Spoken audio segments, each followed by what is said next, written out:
आमचं एकमात्र कॉलेज होतं जे इंजिनिअरिंग कॉलेज होतं. सो आम्हाला खूप मज्जा यायची, कारण आमचं काही करिअर नव्हतं. बाकी सगळे लोक असे खूप याच्याने करायचे, पॅशनने करायचे. गंमत म्हणून इंजिनिअरिंग. आमच्या एक मॅडम होत्या रजुला शहा नावाच्या. ओके. त्या खूप चांगल्या डॉक्युमेंटरी फिल्म मेकर आहेत. त्याच्यामुळे त्यांच्यासोबत आम्हाला ना सिनेमा खूप वेगळ्या पद्धतीने शिकतात. प्री प्रोडक्शनमध्ये एक सिनेमा ठरतो, एक सिनेमा प्रोडक्शनमध्ये बनतो आणि एक पोस्ट प्रोडक्शन मध्ये बनतो. बऱ्याचदा असं असतं की दिग्दर्शक एखादा सीन घेण्याकरता खूप कष्ट करतो. आवडता दिग्दर्शक हेमंत ढोमे, आशिष बेंडे की परेश मोकाशी? हेमंत ढोमे खूप वेगळ्या फिल्म बनवतो, आशिष बेंडे खूप वेगळ्या फिल्म बनवतो आणि परेश मोकाशी तर खूपच वेगळ्या. हेमंत बरोबर पण भांडणं होतात, पण मी आणि हेमंत खूप सारख्या पद्धतीचे माणूस आहोत. त्याला हे आवडत नाहीये किंवा मग तो म्हणतो की तुला आवडत नाही मला माहितीये, पण माझ्यासाठी आपण हे करूया. वाळवीचं जे मी कारचं शूट केलं ते खूप चॅलेंजिंग होतं, कारण बिकॉज मराठी फिल्ममध्ये बजेट कमी असल्यामुळे मग आम्हाला त्याच्यामध्ये थोडंसं जुगाड करावा लागला की LED स्ट्रिप्स असतात, मग त्या कट करून अगदी पाहिजे तिथे लावणे. जी स्ट्रिप यूज होणार आहे तेवढीच ऑन करायची, बाकीच्या ऑफ करायच्या. असं तो एक जुगाड करत करत करत हे सगळं गाडीत. हा, हे सगळं गाडीत.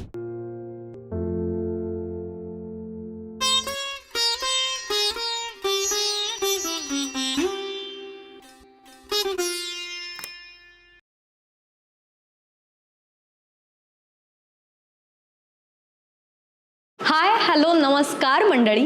गप्पा गोष्टी कविताच्या आजच्या भागात मी तुम्हा सगळ्यांचं मनापासून स्वागत करते. गेल्या अनेक वर्षात तुम्ही मराठी चित्रपट जे प्रदर्शित झाले ते बघितले असतील. मग त्यात आत्मपॅम्पलेट, वाळवी, मुक्काम post Bombilwadi, first class Dabhade, जिम्मा 2 यासारखे अनेक चित्रपट गेल्या काही वर्षात प्रदर्शित झाले. ते तुम्ही आवर्जून बघितले असतीलच. ज्यातून आपल्याला नेत्रसुख मिळालं, ज्याने आपल्या कॅमेऱ्यात हे सगळे सीन्स कैद करून ठेवले, असे सिनेमॅटोग्राफर सत्यजित शोभा श्रीराम आज आपल्यासोबत खूप साऱ्या गप्पा मारणार आहेत. नमस्कार दादा, मी तुझं मनापासून स्वागत करते. थँक्यू. सो पॉडकास्टला सुरुवात करूयात. माझा पहिला प्रश्न असा आहे की सिनेमॅटोग्राफी या करिअरची सुरुवात तू कशी केलीस? सुरुवात म्हणजे मी जेव्हा शाळेत होतो तेव्हा सूर्यकांत सराफ सर म्हणून होते, ज्यांची शिल्पकार नावाची एक संस्था होती. त्या संस्थेमध्ये आम्ही बालनाट्य करत होतो. दर उन्हाळ्याच्या सुट्टीमध्ये 10-12 दिवसांचं रहिवाशी शिबिर असायचं आणि तिथे आम्ही ओव्हरऑलच थिएटर, कधी कधी फिल्म्स दाखवायचे, फिल्म्स शिकवायचे, एक्सरसाइजेस असायच्या. सो ते करताना असं लक्षात आलं की आपल्याला हे आवडते, म्हणजे याच्यामध्ये मज्जा येते. तोपर्यंत एक करिअर करण्याचा असा निर्णय त्याच्यात घेतला नव्हता. पण 12वी झाल्यानंतर मी पहिल्यांदा सुमित्रा भावे आणि सुनील सुक्तानकरांचा तेव्हा नितळ नावाचा सिनेमा सुरू होता. सो त्याच्या सेटवर मी एक 10-12 दिवस इंटर्न म्हणून किंवा शिकायला म्हणून गेलो होतो. आणि तिथे काम करताना संजय मेमाणे सर शूट करत होते. सो तिथे काम करताना त्यांचा एक लाईट बॉय होता जावेद म्हणून. त्यांनी मला खूप गोष्टी शिकवल्या कॅमेऱ्याच्या, लाईट्सच्या. आणि तेव्हा फिल्मवर म्हणजे फिल्म कॅमेरा यूज होत होता. सो ओव्हरऑल त्याचे मॅगझिन्स कसे असतात, कुठले स्टॉक वापरले जातात, असं सगळं तिथे म्हणजे मी बघत गेलो. आणि मी परत आल्यानंतर एक शॉर्ट फिल्म स्वतः लिहिली, डिरेक्ट केली, एडिट केली आणि शूटही केली. सो ते झाल्यानंतर मला लक्षात आलं की मला जे करायला आवडतंय ते कॅमेरा आहे. मग मी ठरवलं की ओके, आपण सिनेमॅटोग्राफीकडे लक्ष केंद्रित करूयात. मग त्याच्यानंतर मी इंजिनिअरिंग केलं. इंजिनिअरिंग करताना खूप साऱ्या शॉर्ट फिल्म्स बनवल्या आणि तेव्हा पुणे इंटरनॅशनल फिल्म फेस्टिवल अजूनही होतो छान. सो त्याला आम्ही जायचो. नखाते सर तेव्हा त्याचे हेड होते. सो नखाते सरांकडनं शिकायचो, म्हणजे त्या फिल्म्स दाखवायचो. मग ते काय काय सांगायचे. मग नेक्स्ट टाइम त्या चुका नाही करायच्या, नवीन फिल्म करून घेऊन जायची, मग ते परत सांगायचे. अशी प्रोसेस करत करत करत करत फायनली मग मी ठरवलं की फिल्म इन्स्टिट्यूटला जायचं. ओके. आत्ता तू म्हणालास की तू इंजिनिअरिंग केलंयस, सो त्यावेळच्या काही आठवणी, म्हणजे जिकाचा तू स्टुडंट आहेस तर मग इंजिनिअरिंगच्या आठवणी म्हणजे हे दोन फील्ड खूप वेगळे आहेत, पण लकीली ना आमच्या कॉलेजमध्ये सुद्धा खूप कल्चरल ॲक्टिव्हिटीज होत होत्या. सो माझा शिल्पकारचाच सिनियर मित्र होता, तो पण माझ्याच ब्रँचला होता, मला 2 वर्ष सिनियर. सो आम्ही यूथ फेस्टिवलला जायचो आणि त्यावेळेस 2005, 6, 7, 8, 9, सो 2009 मी 4 वर्ष यूथ फेस्टिवल केलं. त्यावेळेस शक्यतो सगळे आर्ट फॅकल्टीचे कॉलेज यूथ फेस्टिवलला असायची. आमचं एकमात्र कॉलेज होतं जे इंजिनिअरिंग कॉलेज होतं. सो आम्हाला खूप मज्जा यायची, कारण आमचं काही करिअर नव्हतं. बाकी सगळे लोक असे खूप याच्याने करायचे, पॅशनने करायचे, आणि आम्ही गंमत म्हणून करायचो. गंमत म्हणून इंजिनिअरिंग नाही, म्हणजे आम्ही गंमत म्हणून यूथ फेस्टिवलला पण जायचो, कारण माझ्यासोबतचे सगळे माझे मित्र हे इंजिनिअरिंग करणारे होते. म्हणजे मी एकदा यूथ फेस्टिवलला एक एकांकिका केली होती, ज्याच्यामध्ये मी सोडल्यास बाकी कधीच कोणी नाटकही केलेलं नव्हतं, आणि सगळे इंजिनिअरिंगचे टॉपर, ज्यांना कधीही सिनेमा किंवा नाटकात यायचं नाहीये, ते सगळे माझे मित्र, त्यांनी मदत केली आणि आम्ही एकांकिका केली आणि खूप छान झाली होती. आणि बाकी कॉलेजेसनी पण तेव्हा खूप ॲप्रिशिएट केलं होतं की तुम्ही इंजिनिअरिंगचे असून अशी काहीतरी गंमत करताय. मजा आली होती. यूथ फेस्टिवलमुळे खूप शिकायला मिळालं, कारण खूप नव्या नव्या लोकांबरोबर काम करायला मिळालं, आणि ज्यांना अजिबातच या क्षेत्रात यायचं नव्हतं त्यांना सगळ्यांना पकडून आणणं, मग त्यांच्याकडनं रिहर्सल करून घेणं, पथनाट्य करायचो आम्ही, एकांकिका केल्या. आणि मोस्टली मला जेवढं आठवते तेव्हा यूथ फेस्टिवल असे वेगवेगळ्या गावांना व्हायचे. सो त्या सगळ्या टीम बरोबर प्रवास करणं, तिथे जाऊन एक 3-4 दिवस राहून तिथे सगळ्या स्पर्धांमध्ये भाग घेणं आणि परत येणं.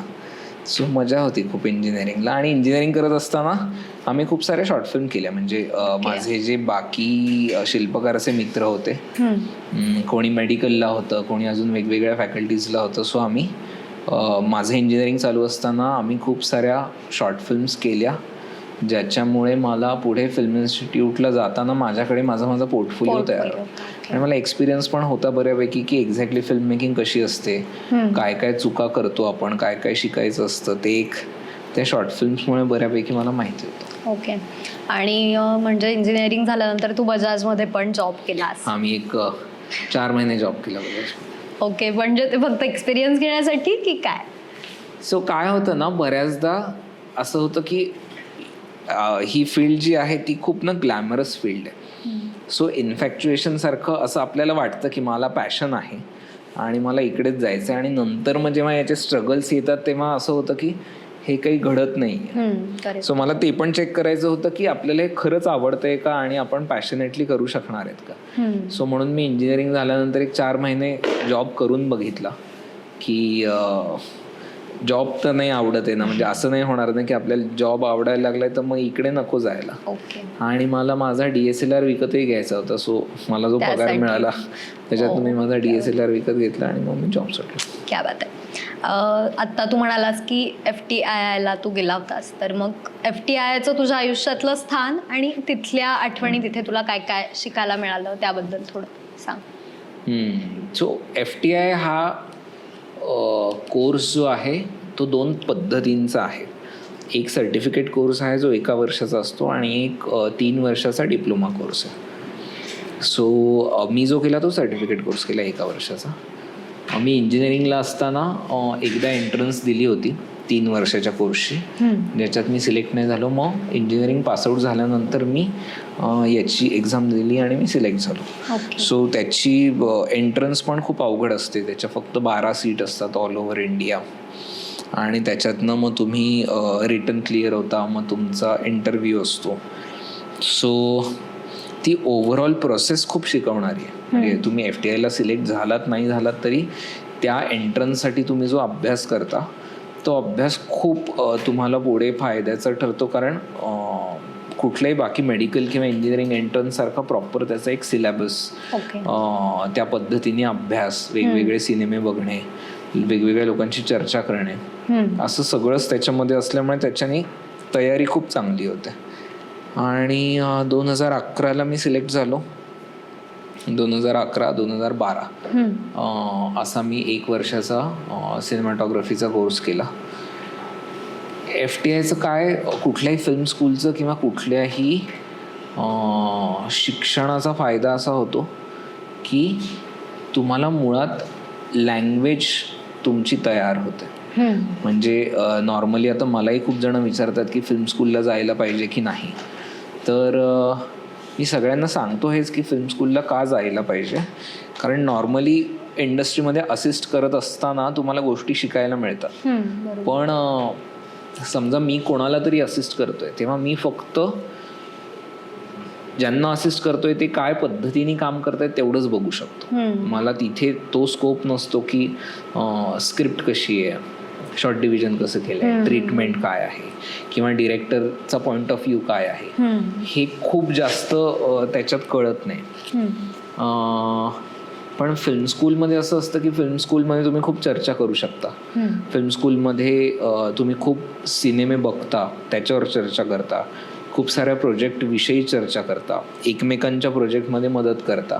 सो या सगळ्या ह्याच्यामध्ये ना तुम्हाला ती लँग्वेज आयडेंटिफाय करायचा स्कोप तयार होतो की मला काय पद्धतीने काम करायला आवडतं. ना की फक्त मी असिस्ट करताना माझे सर ज्या पद्धतीने शूट करतायत किंवा तो हे कॅमेरा वापरतात, अशा पद्धतीने लाइटिंग करतात, अशा पद्धतीने ट्रीटमेंट ठरवतात, एवढंच शिकायला मिळतं. आणि मग साधारण मी पण तसंच काम करायला लागलो. फिल्म स्कूलमध्ये असं होतं की मला वेगवेगळे मास्टर्स त्यांनी काय पद्धतीने सिनेमे बनवले, माझे बॅचमेट कसे बनवत आहेत, माझे सिनियर्स जे आहेत इमिजिएट ते कसं काम करतायत. सो जास्त पद्धतीने सिनेमा शिकायला मिळतो.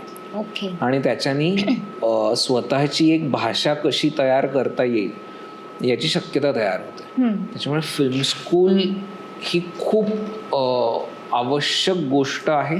जर तुम्हाला सिरियसली फिल्म मेकिंग क्षेत्रात जायचं असेल तर ती करायलाच पाहिजे असं काही नाही. अनेक लोक असे आहेत जे बिना फिल्म स्कूलला जाताही आज खूप चांगले सिनेमे बनवतात किंवा काम करतात.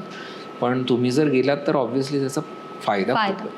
आणि फिल्म स्कूलमध्ये असताना तर म्हणजे मी इंजिनिअरिंग, माझ्यासारखे खूप लोक होते जे इंजिनिअरिंग करून किंवा वेगळ्या क्षेत्रातनं आले होते. सो सुरुवातीला ओरिएंटेशन असतं ज्याच्यामध्ये तुम्ही सगळंच करता. म्हणजे कॅमेरावाले लोक एडिटिंग पण करतात, साऊंड पण करतात, डिरेक्शन पण करतात, प्रोडक्शन पण करतात. सो तुम्हाला ओव्हरऑल सिनेमासाठी लागणाऱ्या सगळ्या डिपार्टमेंट्सचं इम्पॉर्टन्स कळतो. म्हणजे असं नाही की फक्त मी कॅमेरा करतोय तर मला तेवढंच माहिती, असं होत नाही. तुम्हाला सगळ्या पद्धतीच्या कामांची सवय होते आणि त्याचं किती महत्त्व आहे ते पण कळतं.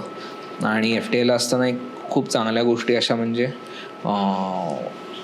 समर्थ खाते सर तर होते शिकवायला. आमच्या एक मॅडम होत्या रजुला शाह नावाच्या. त्यांना म्हणजे त्या स्वतः FTIच्या ॲल्युमिनिया आहेत. त्या खूप चांगल्या डॉक्युमेंटरी फिल्म मेकर आहेत. त्याच्यानंतर त्यांना लेखनाच्या क्षेत्रात अनेक पुरस्कार मिळालेले आहेत. त्याच्यामुळे त्यांच्यासोबत आम्हाला ना सिनेमा खूप वेगळ्या पद्धतीने शिकता आला. त्यांनी आम्हाला फिल्म ॲप्रिसिएशन पासून काय म्हणतात त्याला, लँग्वेज वाईज सिनेमा कसा कसा वेगळा होतो, मग त्यांनी आम्हाला मुळात ती मदत केली की मी कॅमेरा करत असताना माझी कॅमेराची लँग्वेज काय, ना की मी फक्त कोणाचं तरी फॉलो करतोय. मला माझ्या स्वतःच्या कॅलिबरनी, कॅपॅबिलिटीनी किंवा इमॅजिनेशननी काय पद्धतीने काम करता येईल असं त्यांनी खूप पुश केलं. त्याच्यामुळे त्याचा खूपच जास्त फायदा झाला. म्हणजे आज जाणवतो की जेव्हा वेगवेगळ्या पद्धतीचे प्रोजेक्ट मी करतो तेव्हा ते साधारण एकसारखे दिसू नयेत किंवा एकाच पद्धतीने केलेले आहेत असे वाटू नये. त्याच्यासाठी म्हणून तेव्हाचं ते शिक्षण आता खूप कामाला येतं. ओके, आता तू म्हणालास की FTIचं तुझं हे शिक्षण सगळं, सो तुला असं कधी नाही वाटलं का की सिरियल्ससाठी शूटिंग करावं किंवा फिल्मसाठीच शूट का? सिरियल्सचा ना झोन वेगळा असतो. म्हणजे दोन्ही माध्यमं खूप वेगळी आहेत. येस, सिनेमा हे माध्यम तुमचं असं आहे की एक मराठी सिनेमा 30-35 दिवसांमध्ये पूर्ण होतो. त्याचं एक साधारण महिनाभराचं किंवा 1.5 महिन्याचं प्री प्रोडक्शन, एक 30 दिवसांचं प्रोडक्शन आणि हार्डली 15 किंवा 20 दिवसांचं आमचं म्हणजे कॅमेरासाठीचं पोस्ट प्रोडक्शन, आणि एक 6 महिन्यामध्ये तुमचा एक सिनेमा तयार होतो. सिरियलचं असं नसतं. सिरियल साधारण एकदा सुरू झाली की 1 वर्ष, 2 वर्ष, 5 वर्ष कितीही वेळ चालू शकते. आणि दुसरी गोष्ट म्हणजे सिरियलचा ऑडियन्स तसा वेगळा आहे, सिरियलची लँग्वेज वेगळी आहे, सिरियल ज्या पद्धतीने डिझाईन केली जाते, एक्झिक्यूट केली जाते, ती पद्धत वेगळी आहे. आणि पर्सनली ती माझ्या आवडीची गोष्ट नाही. त्याच्यामुळे मी तो कधी प्रयत्नच नाही केला, मी सिनेमाच करत राहिलो. वा, बेस्ट. आणि म्हणजे आता जेव्हा आपण फ्रेम्स लावतो सो त्यात लाईट्सचा वापर कसा केला जातो, म्हणजे यांचा दोघांचा काय संबंध आहे लाईट्स आणि फ्रेम्सचा, आणि मग तू प्रसंगानुरूप लाईट्सचं सेटिंग कसं करतोस? त्याच्या आधी मी ऍक्च्युली सांगेन की काय असतं ना, कुठलाही प्रोजेक्ट आला की तो प्रोजेक्ट ऐकल्यानंतर तुम्हाला तो काय पद्धतीने एक्झिक्यूट करायचा आहे त्याच्यावर आधी चर्चा होते. म्हणजे आता मी समजा वाळवी सारखी एखादी फिल्म शूट करतोय आणि मानवत मर्डर सारखं एक वेब सिरीज शूट करतोय, दोघांचा जॉनरा जरी थ्रिलर असेल तरी वाळवीमध्ये जे म्हणायचं आहे ते थ्रिलर आणि कॉमेडी किंवा डार्क ह्युमर किंवा सटायर या पद्धतीचं आहे, म्हणजे ती आउट अँड आउट थ्रिलर नाही. आणि Manwat murder he out and out crime thriller investigative web series आहे. सो ह्या दोन्हीही प्रोजेक्ट्सची लँग्वेज खूप वेगळी. मग आता ही एकदा सुरुवातीला दिग्दर्शकासोबत चर्चा करून ही लँग्वेज ठरली की ही लँग्वेज काय पद्धतीची ठेवायची आहे, की मग त्याच्यानंतर त्याचं दिसण्याविषयीचं काम चालू होतं की मग ही कशी दिसली पाहिजे. सो वाळवी ही तेवढी डार्क दिसत नाही कारण त्याच्यात विनोद पण आहे, त्याच्यामध्ये थोडासा रिअलिझम पण आहे की कॅरेक्टर्स कसे वाईट असू शकतात की जे दिसताना तितके वाईट दिसत नाही. आणि मग यात कलर्सचं पण सो मग या अनुषंगाने त्याच्यामधले रंग पण येतात.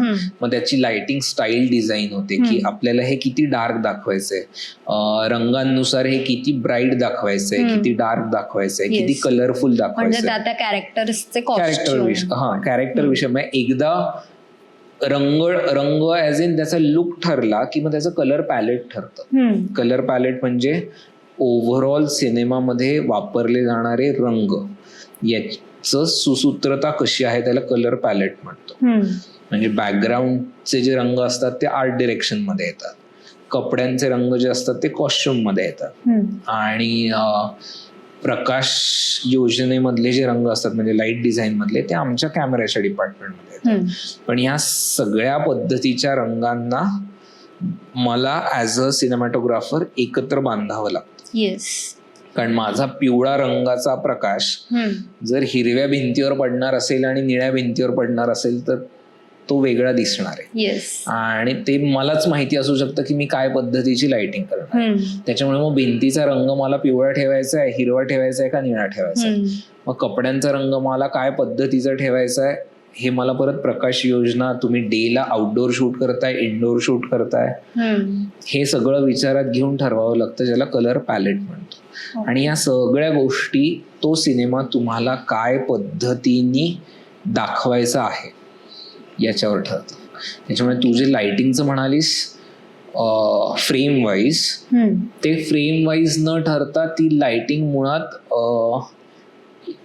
मुळात प्रकाश योजना केलेलीच असते याच्यासाठी की एक म्हणजे दिसणं. प्रकाश योजना केली तरच तुम्हाला दिसेल, नाही केली तर खूप अंधार दिसेल. आणि दुसरं त्या प्रकाश योजनेतनं कुठल्या पद्धतीचा मूड सेट करायचा, कुठली भावना प्रेक्षकांना पोहोचवायची आहे. सो या गोष्टीसाठी म्हणून प्रकाश योजना किंवा लाइटिंग डिझाईन ठरलं जातं. मानवत मर्डर्स मध्ये ते जास्त डार्क होतं, त्याच्यामुळे त्याच्यातली प्रकाश योजना ही खूप डार्क किंवा कॉन्ट्रास्टी ज्याला आम्ही म्हणतो तशी होती.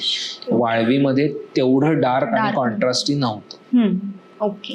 तसा जॉनरा जसा चेंज होतो, म्हणजे मी जिम्मा 2 पण केली जी अत्यंत वेगळ्या जॉनराची फिल्म आहे. सो त्याच्यामधला कॉन्ट्रास्ट, त्याची लाइटिंग स्टाईल, त्याच्यामध्ये वापरले गेलेले रंग हे सगळे वेगळे होते. सो अशा पद्धतीने त्याचं एक गणित ठरतं की तुम्हाला मुळात काय सांगायचं. सिनेमा इज काय म्हणतात part of a mass communication. So finally it is communication.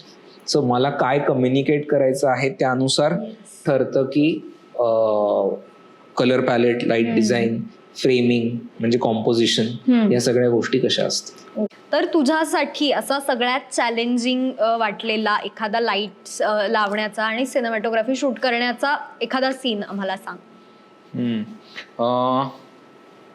लाइटिंगसाठी वाळवीचं जे मी कारचं शूट केलं ते खूप चॅलेंजिंग होतं, कारण गोष्टीसाठी म्हणून नॉर्मली जे गाडीच्या आत लाईट लावून आपण शूट करतो तसं करता येणार नव्हतं. सो मग त्यासाठी लो लोडर वापरला. मग त्याच्यावर आम्ही लाईट स्पेशली रिग केले जेणेकरून बाहेरचा मूनलाईट गाडीत येतोय आणि त्याच्यानी कॅरेक्टर्स दिसत आहेत.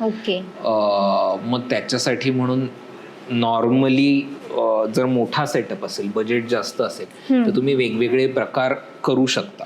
पण बिकॉज मराठी फिल्ममध्ये बजेट कमी असल्यामुळे मग आम्हाला त्याच्यामध्ये थोडासा जुगाड करावा लागला की LED स्ट्रिप्स असतात, मग त्या कट करून अगदी पाहिजे तिथे लावणे. मग ज्या शॉटला जी स्ट्रिप यूज होणार आहे तेवढीच ऑन करायची, बाकीच्या ऑफ करायच्या.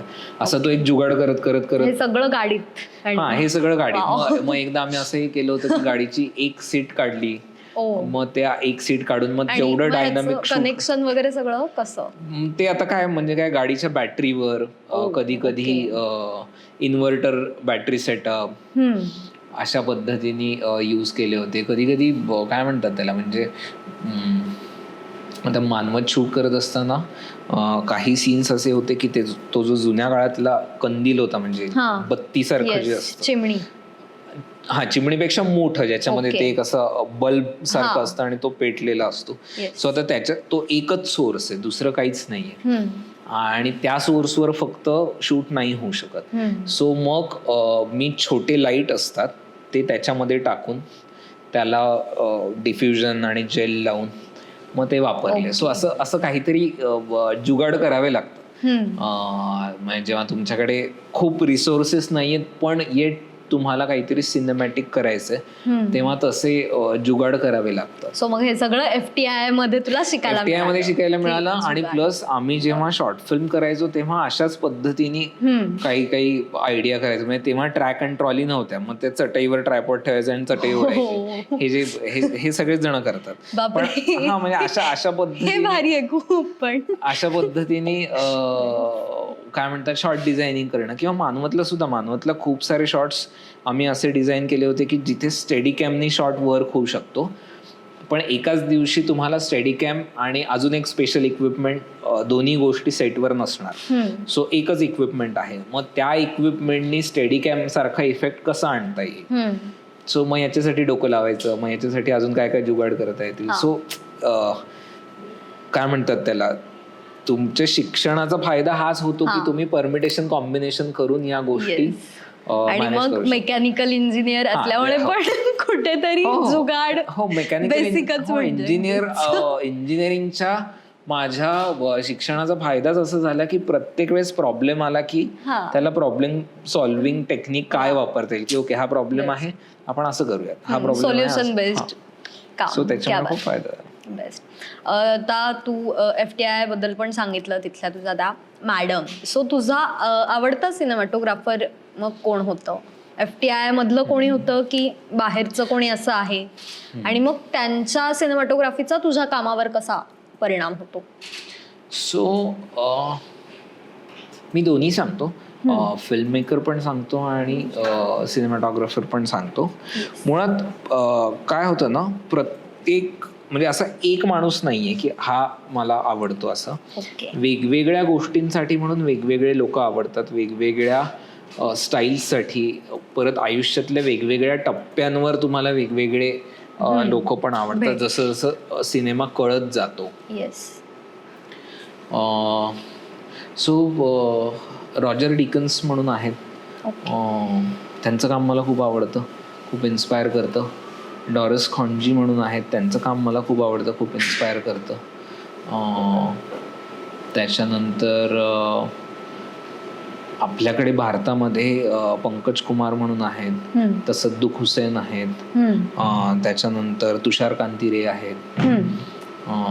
ह्या सगळ्यांचंच मला काम वेगवेगळ्या पद्धतींसाठी, वेगवेगळ्या शैलींसाठी, वेगवेगळ्या ते ज्या काय म्हणतात त्याला, ते ज्या व्हरायटी किंवा ते ज्या काय म्हणतात वेगळ्या पद्धतीने एखादा सिनेमा अचीव करतात त्या त्या गोष्टीसाठी ते त्या वेळेसचं म्हणून काम खूप आवडतं. आणि फिल्म मेकर म्हणशील तर FTI मध्ये असताना खूप खूप जागतिक पातळीवरचे फिल्म मेकर अभ्यासता आले आणि त्यांच्या शैली काय असतात प्रत्येकाच्या. शिवाय इंडियामध्ये सुद्धा असे खूप फिल्म मेकर होऊन गेले आहेत ज्यांना अभ्यासणं खूप गरजेचं आहे आणि त्यांच्या सिनेमांमधून खूप गोष्टी शिकायला मिळतात. कॉन्टेम्पररी पण असे खूप डिरेक्टर्स आहेत. म्हणजे आता कॉन्टेम्पररी डिरेक्टर्स म्हणायचे तर मार्टिन स्कॉर्सेसी आहे, डेव्हिड फिंचर आहे. आता हे दोघं ज्या पद्धतीने कमर्शियल आस्पेक्ट असणारा सिनेमा एस्थेटिक किंवा सिनेमॅटिक लँग्वेज वापरून करतात ते खूप बघण्यासारखं असतं. किंवा मागच्या वर्षी बॉंग जून हो नावाचा जो डिरेक्टर आहे ज्याच्या पॅरासाईटला ऑस्कर मिळाला होता, तो दिग्दर्शक त्याचे जर सगळे सिनेमे बघितले तर त्याचं म्हणणं साधारण एकच आहे. क्लास कॉन्फ्लिक्टवर तो त्याच्या स्टोरीज डिपेंड असतात, पण वेगवेगळे सिनेमे हे वेगवेगळ्या पद्धतीने क्लास कॉन्फ्लिक्ट कसा मांडतात हे खूपच सुंदर उदाहरण आहे ते शिकण्यासारखं. की त्याचा सिनेमा कांद्यासारखा असतो, सोलत गेलं की तुम्हाला वेगवेगळे लेयर्स कळत जातात आणि प्रत्येक सिनेमामध्ये विषय तोच असतो, म्हणजे साधारण मूळ मुद्दा तोच असतो, क्लास कॉन्फ्लिक्ट. मिकी 17 नावाची त्याची आत्ताची फिल्म आली आहे, त्याचा विषय आणि पॅरासाईटचा विषय हा खूप वेगळा नाहीये, पण त्याचा प्लॉट खूप वेगळा आहे, बनवण्याची पद्धत खूप वेगळी आहे. सो असे सध्याचे दिग्दर्शक आहेत. आणि जुने दिग्दर्शक तर खूप आहेत ज्यांच्याकडनं शिकण्यासारखं. म्हणजे अब्बास किरोसामी आहेत, त्याच्यानंतर हिचकॉक आहे, त्याच्यानंतर किस्लॉस्की म्हणून आहेत. सो हे प्रत्येक दिग्दर्शक त्यांच्यावर लिहिलेली किंवा त्यांनी लिहिलेली पुस्तकं आणि त्यांचे सिनेमे हा साधारण आमचा FTIच्या काळातला आणि आत्ताही मध्ये मध्ये जेव्हा गरज पडते तेव्हा आम्ही ते अभ्यास करत असतो की यांनी बनवलेला सिनेमा बघायचा, त्याच्यावरचं पुस्तक वाचायचं किंवा त्याच्यावरचे या मोठ्या लोकांचे काही डिस्कशन्स असतील तर ते ऐकायचे. नव्याने खूप गोष्टी कळतात की अच्छा यांनी या पद्धतीने एखादी गोष्ट मांडली किंवा एखाद्या गोष्टीकडे यांनी असं बघितलं. सो त्याच्याने खूप फायदा होतो. आणि मग तू अशी एखादी पर्टिक्युलर कुठली शैली फॉलो करतोस सिनेमॅटोग्राफीसाठी, तुझी विशिष्ट अशी पद्धत जी आहे? नाही, कारण एक शैली फॉलो करून तुम्हाला त्या पद्धतीने नाही जाता येत, कारण आपल्याकडे बजेट कमी असतात, आपल्याकडे दिवस कमी असतात. त्याच्यामुळे तुम्ही ज्या पद्धतीने एखादी हॉलिवूड फिल्म बघता तसंच्या तसं रिक्रिएट करणं शक्यच नाही, कारण त्यांच्याकडे equipment, number of days, budget, expertise ह्या सगळ्याच गोष्टी खूप जास्त आहेत, आपल्याकडे नसतात. पण ऑब्व्हियसली इन्स्पिरेशन घेता येतं. म्हणजे 7 नावाची फिल्म आहे, डेव्हिड फिंचरनी डिरेक्ट केलेली आणि डॉरस खॉन्जींनी शूट केलेली. सो आता इट्स अ थ्रिलर फिल्म, पण त्याच्यामध्ये त्यांनी कॉन्ट्रास्ट ज्या पद्धतीने वापरलाय तो खूप इंटरेस्टिंग आहे. सो कधी कधी त्याच्यावरून इन्स्पिरेशन घेता येतं की अशा पद्धतीचा कॉन्ट्रास्ट इतकं डार्क शूट करता येऊ शकतं. किंवा माइंड हंटर नावाची सिरीज आहे नेटफ्लिक्सवर, थ्रिलर सिरीज असून सुद्धा इतक्या शांतपणे स्टॅटिक कॅमेरा ठेवून शांत मुवमेंट, म्हणजे असं स्टेडी कॅमवर फॉलो, खूप फास्ट एडिटिंग असं नाही आहे. स्टील ते करता येतं. सो अशा गोष्टी खूप तुम्हाला कॉन्फिडन्स देतात किंवा इन्स्पायर करतात. सो अशा गोष्टी असतात जे बघून तुम्हाला इन्स्पिरेशनही मिळतं, कॉन्फिडन्सही मिळतो. किंवा आत्ता जी वेबसिरीज आली होती, नावच विसरलो त्याचं, त्याच्यामध्ये 1 शॉट 4 एपिसोड 1 शॉट होते. ओके. सो त्या पद्धतीने की 1 शॉट सस्टेन होऊ शकतो. तुम्ही जर त्या पद्धतीने छान मिझॉन सीन तयार केलं, त्या पद्धतीने तुमचा ड्रामा तयार केला, तर तुमचा 1 शॉट सस्टेन होऊ शकतो आणि बघताना खूप मज्जा येऊ शकते. सो अशा पद्धतीने वेगवेगळे प्रोजेक्ट बघून त्याच्यातनं इन्स्पिरेशन घेता येतं आणि कॉन्फिडन्स आहे. ओके. सो आता इतकं काम तुम्हाला आधी करावं लागतं सिनेमॅटोग्राफी करताना, पण खूप जण म्हणतात की सिनेमा हा एडिटिंग टेबलवर बनतो. सो याबद्दल तुला काय वाटतं?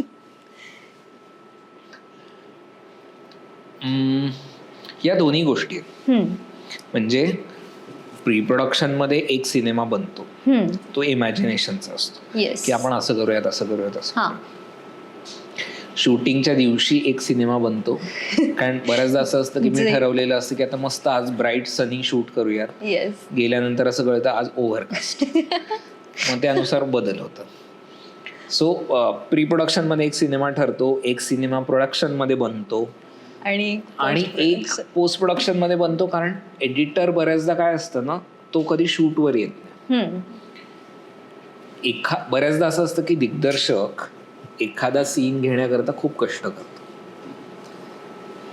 एडिट टेबलवर एडिटर तो सीन उडवून टाकतो, त्याला असं वाटतं की याची गरज नाही, याच्याने सिनेमाला फार काही मिळत नाही. दिग्दर्शकाचं असं असतं की अरे नाही, पण 2 दिवस खूप वेळ पैसे खर्च करून हा सीन शूट केलाय, तर हा राहू द्यावा सिनेमा. एडिटरचं म्हणणं असतं की याची गरज नाही, सिनेमाला याच्याने काही फायदा होत नाही, तो उडवून टाक. यामुळे असं म्हटलं जातं की सिनेमा हा एडिट टेबलवर नव्याने तयार होतो. कारण त्याच्यामध्ये तो सिनेमा एडिट करताना एडिटर हा थर्ड पॉइंट ऑफ व्ह्यूनी बघत असतो. तो त्या प्रोसेसमध्ये इन्व्हॉल्व नव्हता बनवण्याच्या, त्याच्यामुळे त्याच्यातले कष्ट, त्याच्यातल्या गमती जमती या त्याला माहित नाही. तो एक वेगळ्या ऑब्जेक्टिव्ह नजरेने त्याच्याकडे बघतो आणि खूपशा गोष्टी उडवून टाकतो, ज्याच्यामुळे सिनेमाला फायदाच होतो. त्याच्यामुळे हे खरं आहे की सिनेमा हा एडिट टेबलवर बनतो, पण फक्त एडिट टेबलवरच बनतो असं नाही. तो म्हणजे असं झालं तर ते खरं तर दिग्दर्शक आणि बाकीच्या टीमचं अपयश आहे की तुम्हाला सिनेमा एडिट टेबलवर सांभाळावा लागला. तुम्ही तो बनवताना तसा बनवला नाही, मग टू सेव्ह द प्रोजेक्ट तुम्ही एडिट टेबलवर त्याला सेव्ह केलं, तर ते खूप वाईट आहे. पण हे खरं आहे की सिनेमा एडिटेबलवर. मग तुमच्या शूटिंग मध्ये तू आतापर्यंत जेवढे शूट केले, तर एखाद्या वेळी असं झालं का की खूप म्हणजे भाई खूप कष्ट घेतले एखादा सीन करायला, शूट केला आणि फायनल एडिट मध्ये तो आलाच नाही, असं कुठला? खूपदा होतं असं. फर्स्ट क्लास दाभाडेमध्ये असे साधारण एक 4-5 सीन असतील जे की आम्ही असे खूप मेहनतीने शूट केले. कारण तेव्हा असं होतं की आम्ही मे एंड जून हा सीझन चालू होता, त्याच्यामध्ये सतत पाऊस येत होता. सो आम्ही 2 पावसांच्या मध्ये धावपळ करून सीन शूट करायचो. त्याच्यातले अनेक सीन एडिटला उडाले. मानवतमध्ये बऱ्याचदा असं झालं की काही सीन आम्ही शूट केले पण ते उडाले. मुक्काम पोस्ट बोंबिलवाडीला पण झालं. तर त्याच्यामुळे ते होतं, ती प्रोसेस आहे, त्याच्यामध्ये काही वाईट वाटण्यासारखं नाही किंवा काही, पण तरी कुठेतरी थोडं म्हणजे असं होतं की आपण मुद्दा एवढाच राहतो की त्यावेळेस कदाचित त्याला एवढा वेळ नसता दिला तर बाकी सीन्सना जास्त देता आलं असतं. पण असं घडत नाही, तुम्हाला त्यावेळेस माहित नसतं आणि प्रत्येक सीन शूट करताना त्यावेळेस तो इम्पॉर्टंट आहे म्हणूनच शूट करतो. बरोबर. त्याच्यामुळे इट्स अ प्रोसेस, हे होतच. आता मानवत बद्दल तू बोललास, तर मानवत खूप चॅलेंजिंग असेल असं मला वाटतं, कारण त्यावेळच्या 1900 मधल्या सगळ्या गोष्टी रिक्रिएट करणं वगैरे, त्यात आशुतोष सर होते सोबत, ते म्हणजे त्यात ते खूप मोठे आणि वगैरे. तर तेव्हा मग तुम्ही कसं सगळं हँडल केलं, त्यात तुम्हाला काय काय चॅलेंजेस आले मानवतसाठी? सो मानवतचा एक भाग असा होता की मानवतची टीम आमच्या सगळ्या मित्रांची होती. सो आशिष बरोबर मी आधी सिनेमा केलेला होता. आमचा साऊंड डिझायनर बरोबर मी ऑलरेडी 5, म्हणजे मानवत हा आमचा 5वा प्रोजेक्ट होता, शिशिर चौसाळकर म्हणून. एडिटर आमचा मित्र फैजलच होता. फैजल बरोबर आधी 3-4 सिनेमे केलेले होते, त्याच्यामुळे ही सगळी टीम आमच्या मित्रांची होती. ओके. त्याच्यामुळे त्याच्यामध्ये तो प्रॉब्लेम नाही आला की काम करताना कोणीतरी नवीन आहे आणि कशा पद्धतीने काम करायचं. सई होती, सई बरोबर आधी काम केलेलं आहे. पूर्णानंद आहे, आशू सर, मकरंद सर, सोनाली हे नवीन होते. पण मला वाटत नाही याच्यापैकी कोणीही अशा पद्धतीचं व्यक्ती आहे की जो ही एनर्जी समजून नाही घेणार. म्हणजे आता आशुतोष गोवारीकर हे नाव तर खूप मोठं नाव आहे, म्हणजे हिंदी क्षेत्रातलं सुद्धा ते खूप मोठं नाव आहे आणि खूप सिनियर नाव आहे. म्हणजे मला आठवतं मी 2001 म्हणजे साधारण 8वी-9वीत असताना आशु सरांचा लग्न आला होता. सो साधारण त्यांच्या कामाकडे बघत बघत आपण मोठे झालो. सो त्यांच्यासोबत काम करणं हा वेगळा अनुभव होता. पण तो माणूस इतका डाऊन टू अर्थ आणि इतका सपोर्टिव्ह. बरं, दिग्दर्शक असल्यामुळे त्यांना हे माहिती असतं की आम्ही काय काम करतो. त्याच्यामुळे असं कधीच झालं नाही की त्यांच्याकडनं कुठल्याही पद्धतीने आम्हाला त्रास तर म्हणणार नाही पण चॅलेंजिंग काही सिच्युएशन्स आल्या. ही वॉज सो सपोर्टिव्ह की आम्हाला उलट जास्त शिकायला मिळालं आणि खूप मजा आली ते करताना. आणि मनवाचा चॅलेंजिंग भाग असा होता की वेबसिरीजचा कॉन्टेंट खूप असतो. म्हणजे एक एपिसोड 35 मिनिटाचा, असे 8 एपिसोड. सो साधारण तुम्ही 260 किंवा 270 मिनिटाचा कॉन्टेंट बनवताय. 270 मिनिटं म्हणजे आज एक मराठी सिनेमा हा 120-130 मिनिटांचा घेतला तर 2.5 मराठी सिनेमे तुम्ही बनवता. येस. आम्ही ते बनवले 52 दिवसात. वाव. सो आम्ही पर डे साधारण 7 ते 8 पानं शूट करायचो, जे की खूप ह्यूज आहे. आणि तुम्ही इतकं शूट करताना तुम्हाला क्वालिटी पण कमी नाही होऊ द्यायची आहे, तुम्हाला कॉन्टेंट पण चांगला डिलिव्हर करायचा आहे. सो मानवतमध्ये चॅलेंजिंग ते होतं की अजिबात क्वालिटी कॉम्प्रोमाइज न करता एवढ्या स्पीडनी काम करायचं. आणि मग त्यासाठी तुमचं सगळ्यात मेन म्हणजे प्री प्रोडक्शन कामाला येतं. तुम्ही प्री प्रोडक्शनला सगळ्या टीम्सना माहिती असणं की आपण आज काय शूट करणार आहेत, आज सगळ्यात इम्पॉर्टंट काय आहे. ॲक्टर्स खूप सपोर्टिव्ह असणं की एवढ्या वेगाने काम करताना कोणाच्याच कडनं रिटेक होऊ नयेत. म्हणजे माझ्या फोकस पुलरकडनं रिटेक होऊ नयेत, ॲक्टरकडनं रिटेक होऊ नयेत, किंवा कुठल्या एडीकडून किंवा म्हणजे असिस्टंट डिरेक्टरकडनं किंवा कुठल्याही युनिट मेंबरकडनं रिटेक होऊ नये. सो सगळेजण असे तयार असतात की नाही आज आपल्याला हे अचीव. पण इतकं करू नये, काही ना काही तर होतच असेल टेक्निकल इश्यू वगैरे, मग असे खूप रिटेक्स होतच असतील ना. खूपदा होतं, पण ते खूप असं कामली पण घ्यावं लागतं की आता हे होतंय पण याला काही ऑप्शन नाही. त्याच्यामुळे.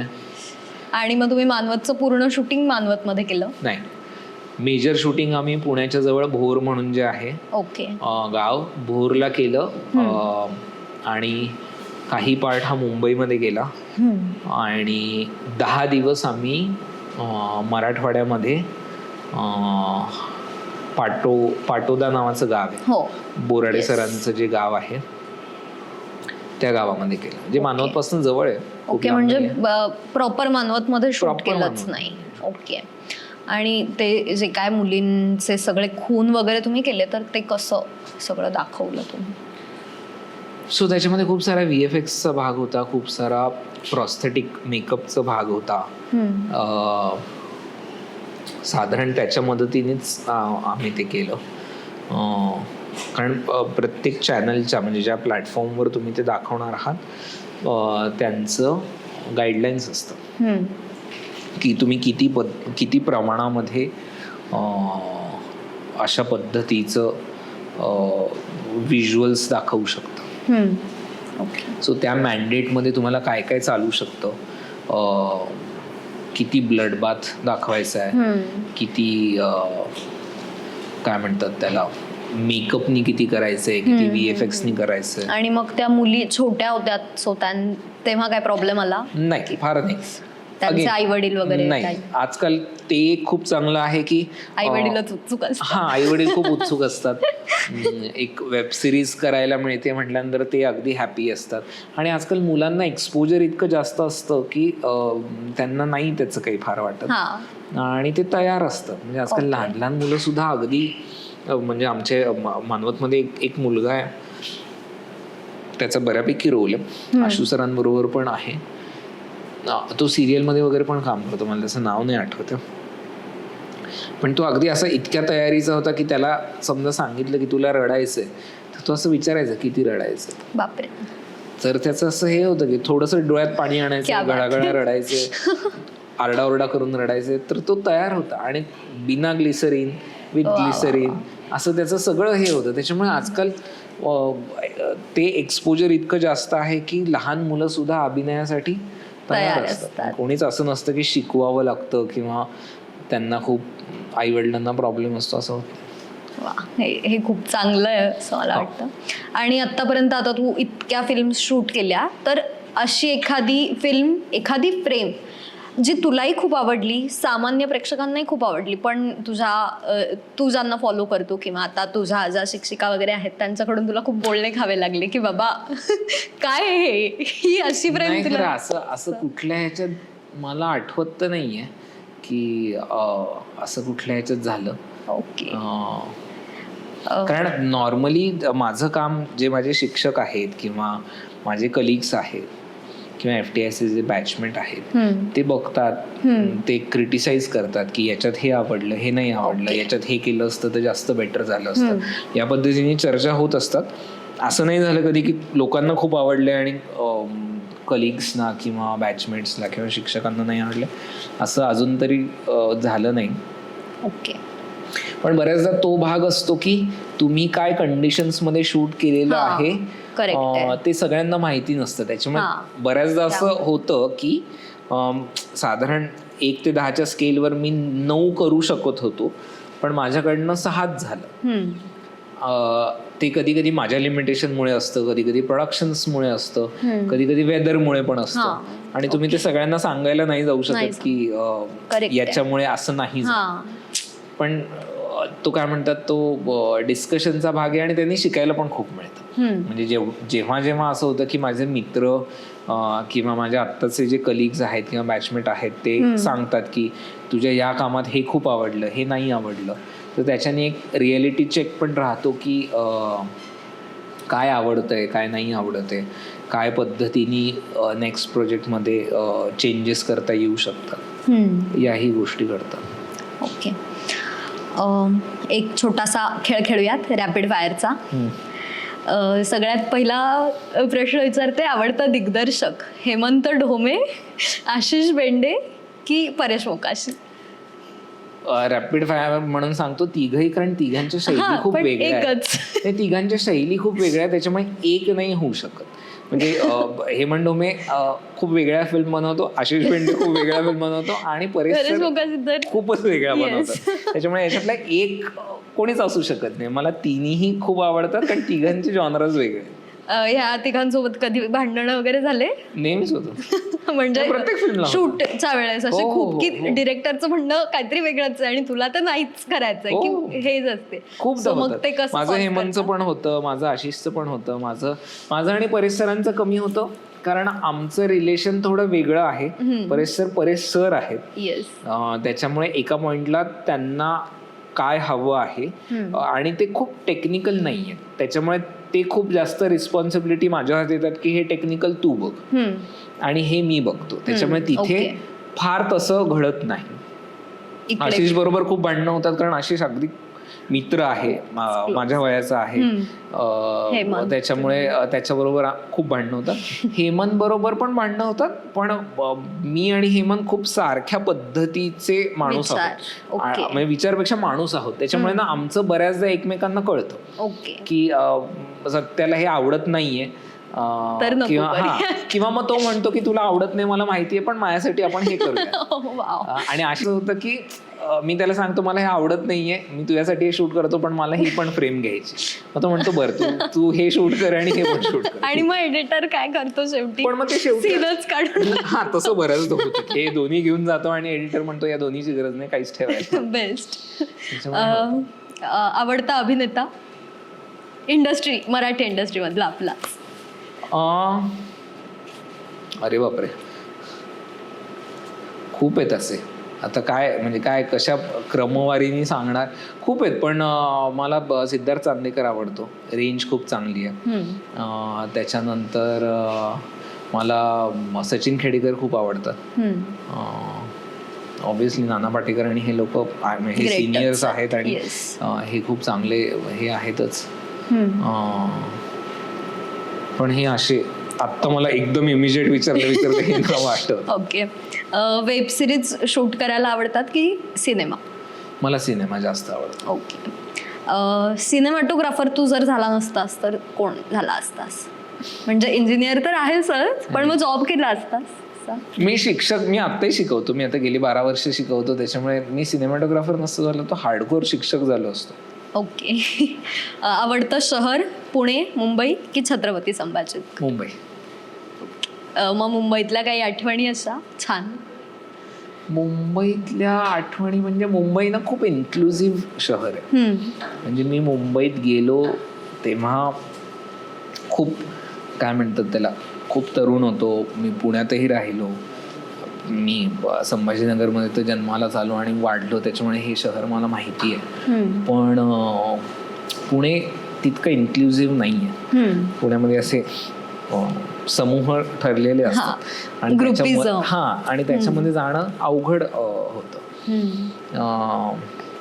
संभाजीनगरमध्ये अजून तेवढं एक्सपोजरच नसल्यामुळे त्या शहराचे ऑब्व्हियसली माझा जन्म झाला आणि माझं अपब्रिंगिंग इथलं असल्यामुळे हे शहर मला आवडतंच. पण मुंबईसारखं शहर तुम्हाला जे सामावून घेतं, ज्या इजनी सामावून घेतं आणि जेवढं एक्सपोजर देतं तेवढं अजून दुसरं कुठलं शहर. तुम्हाला कामाच्या संधी आहेत, तुम्हाला वेगवेगळ्या गोष्टी बघण्याच्या संधी आहेत, तुम्हाला वेगवेगळ्या पद्धतीचे लोक भेटतात, त्यांच्याकडनं शिकायला मिळतं आणि त्या शहराला एक वेग आहे. त्याच्यामुळे ते शहर एक सतत रोलिंग असतं काही ना. वा. छत्रपती संभाजीनगरचा आवडता पदार्थ इथला? ऑप्शन्स देऊ? नाही, मला ब्लॅक ग्रेव्ही चिकन खूप आवडतं आपल्याकडे जे असतं ते. ओके. कुठलं म्हणजे कुठल्या हॉटेल मधलं वगैरे असं स्पेसिफिक कुठलं आवडतं की? नाही, असं काही नाही, इन जनरल. ओके. म्हणजे प्रिपरेशन म्हणून ते खूप आवडतं मला. हलीम खूप आवडतं. त्याच्यानंतर अजून आपल्याकडे काय हे उत्तमची इमरती, ती आवडते. भल्ला पण आवडतो. श्रद्धा गायत्रीचे त्याचे मूग भजे हे पण आवडतं. पाणीपुरी कुठली आवडते सगळ्यांना? पाणीपुरी हा प्रकारच नाही आवडत, त्याच्यामुळे अजिबात. ओके. पण मला आपल्या शहरातलं नॉनव्हेज खूप आवडतं, कारण ते खूप काय म्हणतात त्याला स्पेसिफिक आहे. हे मुंबईला नाही मिळत. ओके. मुंबईला रेअरली खूप चांगलं ब्लॅक ग्रेव्ही चिकन मिळतं किंवा मटन मिळतं. त्याच्यामुळे खूपच स्पेसिफिक गोष्टी संभाजीनगर मधल्या ज्या आहेत इथेच खाण्यात मजा येते. Black gravy. मजा आली या राऊंडची. एक शेवटचा प्रश्न की भावी जे आता सिनेमॅटोग्राफर्स आहेत ज्यांना या करिअरमध्ये यायचं आहे, खूप इच्छा आहे, त्यांनी काय करावं आणि कसं मार्गक्रमण करावं या इंडस्ट्रीत येण्यासाठी, त्याबद्दल त्यांना थोडंसं मार्गदर्शन गप्पा गोष्टी कविताच्या माध्यमातून कर. असं खरं तर ना कुठली एक पाईपलाईन नसते. म्हणजे जसं आपण लहानपणी चित्रकलेच्या पेपरमध्ये तूही वाघ काढशील, मीही वाघ काढेल, कोणाचाच सारखा नसणार आहे, कोणाचाच परफेक्ट नसणार आहे, तरीही मार्क मिळतात. सो तसं या फील्डमध्ये येण्यासाठी ना असा एक पॅटर्न नाहीये, एक सेट पाथ नाहीये. प्रत्येकाला तो आपला आपला एक्सप्लोअर करावा लागतो. ओके. एकच मी सांगेन की खूप पेशन्स लागतो. इथे गोष्टी लवकर भराभर अशा होत नाहीत. बऱ्याच जणांना असं वाटतं की आता एक फिल्म केली की आता बस, आता खूप कामं येत राहणार आहेत. असं घडत नाही. तुम्हाला थांबून वाट बघावी लागते, चांगले लोक शोधावे लागतात, त्यांच्यासोबत काम करण्याच्या संधी शोधाव्या लागतात आणि त्या संधी मिळाल्यानंतर ते प्रूव्ह कराव्या लागतात. तर त्यासाठी भयंकर पेशन्स पाहिजे. आणि दुसरी गोष्ट म्हणजे आता काय झालंय ना, आता टेक्नॉलॉजीमुळे गोष्टी खूप सोप्या झाल्या. म्हणजे मला आठवतं आमच्या वेळेस कॅमेरेच नव्हते, म्हणजे मोबाईलला कॅमेरा नव्हता, शिवाय प्रत्येक घरोघरी असे हँडीकॅम नव्हते, रेअरली कोणाकडे तरी असायचा किंवा मग रेंट करावा लागायचा. आणि फोटोचे कॅमेरे जे होते ते पण फिल्म, कोडॅकची फिल्म असणारा कोडॅकचे किंवा फुजीचे हे होतं. सो ना त्या गोष्टी अस्तित्वात आणण्यासाठी खूप स्ट्रगल करावा लागायचा, मग ते यायच्या.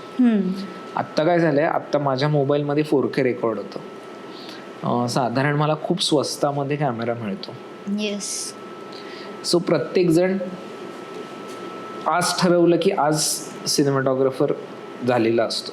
बरोबर आहे, कारण माझ्याकडे साधनं आहेत, मी कधीही शॉर्ट फिल्म करू शकतो. बरं, एक शॉर्ट फिल्म केली की आता असं आहे की साधारण प्रत्येक शहराचं एक फेस्टिवल आहे, प्रत्येक कॉलनीमध्ये एक शॉर्ट फिल्म फेस्टिवल आहे. त्याच्यामुळे कुठे ना कुठे ती फिल्म सिलेक्ट होते. आणि मग ना असं एक तयार होतं की मला आता आलंय, खूप आलंय. बरोबर आहे. आणि मग त्याच मानसिकतेमध्ये मग तुम्ही तो प्रवास करत राहता. शिकण्याची हे कमी होऊन जातं. त्याच्यामुळे ते खूप महत्व आहे. म्हणजे आता आम्ही जेव्हा आमच्या सिनियर्सकडे बघतो, आता अनिल मेहतांसारखे खूप मोठे DOP आहेत, पण ते सुद्धा जेव्हा त्यांच्या वेगवेगळ्या जॉनराच्या फिल्म्स बनवतात तेव्हा ते काय पद्धतीने, म्हणजे ते अचानक एक बदलापूर सारखी फिल्म बनवतात जी त्यांच्या जॉनरापेक्षा खूप वेगळी आहे. अनिल मेहतांनी खूप मोठ्या मोठ्या फिल्म्स केल्यात, खूप मोठ्या बजेटच्या फिल्म केल्यात, पण बदलापूर सारखी फिल्म एकदम छोट्या कॅमेरावर, नो लाईट किंवा मिनिमम लाईट याच्यात ते शूट करतात. जेव्हा की ते खूप मोठे सेलिब्रिटी DOP ऑलरेडी झालेले आहेत. सो तेव्हा ते इतकं पटकन ते लँग्वेज चेंज करू शकतात कारण त्यांच्याकडे इतक्या वर्षांची मेहनत आणि एक्सपिरियन्स आहे. सो त्या पद्धतीने सतत इव्हॉल्व्ह होत राहणे आणि सतत शिकत राहणे, अपडेटेड राहणे, शिकत राहणे. आणि मुळात तो भाग की टेक्नॉलॉजी म्हणजे कला नाही, तो खूप महत्वाचा आहे. की माझ्याकडे कॅमेरा आहे आणि मुद्दा खूप मला महत्वाचा वाटतो. माझ्याकडे कॅमेरा आहे, मला शूट करता येते म्हणजे मी DOP असं नाही होत. तुम्हाला ती भाषा येते का, आणि ती भाषा शिकण्यासाठी किंवा त्या भाषेत काम करण्यासाठीची पॅशन आहे का. कॅमेरा आणि टेक्नॉलॉजी हे डिव्हाइस आहे, ते आज माझ्याकडे येऊ दे, तुझ्याकडे अजून कोणाकडे तरी असू शकतं, आणि ते सतत बदलत राहणार. भाषा नाही तशी बदलत नाही राहणार, मुख्य भाषा ही तशीच राहणार. त्याच्यामुळे ज्यांना पुढे जाऊन याच्यात करिअर करायचं असेल त्यांनी एक म्हणजे पेशन्स, आणि दुसरं म्हणजे या लँग्वेज विषयी काम करणे, अपडेटेड राहणं. येस, खूप मजा आली गप्पा मारून, आणि वेळात वेळ काढून तू आज आमच्यासाठी इथे आलास, आमच्याशी छान गप्पा मारल्यास. खूप त्याबद्दल खूप खूप थँक्यू. असेच गप्पा गोष्टी कविताचे एपिसोड्स बघत राहण्यासाठी गप्पा गोष्टी कविताला लाईक, शेअर आणि सबस्क्राईब नक्की करा. थँक्यू.